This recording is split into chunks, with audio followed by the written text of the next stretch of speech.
Hi, I'm Veronica, and I really hope to learn about the English language learner experience and methods and strategies that I can use to help my future students in the classroom and make them feel more comfortable in the classroom culture. Um, I don't really have that much experience working with English language learners. The only time I've really experienced working with um, EL students is when I've substituted at certain elementary schools. Usually, this was in a bilingual classroom or an English only classroom, and the English learners, their primary language was Spanish. And I know a little bit of Spanish, so that helped me to communicate with them. And also in the bilingual classrooms, the students were learning Spanish so they could offer more accurate translation. And a lot of half the work was in Spanish and half the work was in English. So in those classrooms that I substituted for, the English learners were able to participate in about half of the coursework very easily, just because the course material was in their primary language, and then the other half they got that exposure to English. Currently, I teach at a homeschool program that's partnered with a charter school. So my students are a part of the public magnet charter school, but they have the homeschool flexibility. I don't have any English learners in my little cohort, but there are a few in the school. So I would have some access to those students. And my mom is a teacher, and there are a lot of English learners at her school. So, with permission from the principal and talking to the teachers, I would be able to have access to working with those kinds of students as well. From the Let's Think TV journal activity, it really made me empathize with the English learner experience.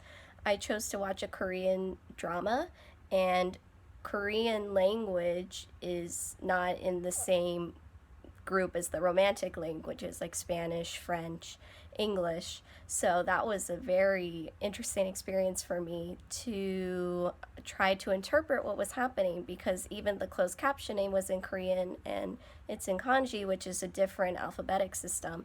So I couldn't really use my English language to like make connotations between root words and such. So I had to really rely on visuals, on verbal cues, on facial expressions, and that is really important in the classroom to have some kind of hand signal system for all your students, because it creates accessibility, like a W for water, and a one for maybe like bathroom, or maybe two for I need to step outside, whatever the hand language system is. And then also the cultural background is really important too when working with EL students. I know a little bit about Korean and Asian cultures, so usually there's honorifics and lots of roles with age, even among peers, like students who are older are seen as seniors and are treated more with respect, almost equal to adults. So having some of those cultural backgrounds helped me understand what was happening in the show a little bit and about the relationships between characters. So it's really important as a teacher to understand the cultural backgrounds of the students so that you can understand how to interact with them, and also provide games and strategies and classroom practices for your students to interact with each other in order to make EL students feel comfortable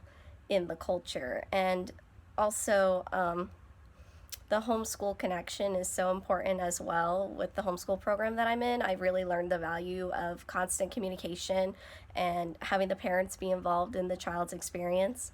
So overall, I think that I hope to learn ways to help EL students from cultural backgrounds that I'm not very familiar with, and also how to make more connections with parents at home, because usually the cultural background can be very different from what we expect parents to do in our classrooms and the level of involvement. So I hope to have different strategies and methods and ideas to help foster that connection. And I'm just really looking forward to this class.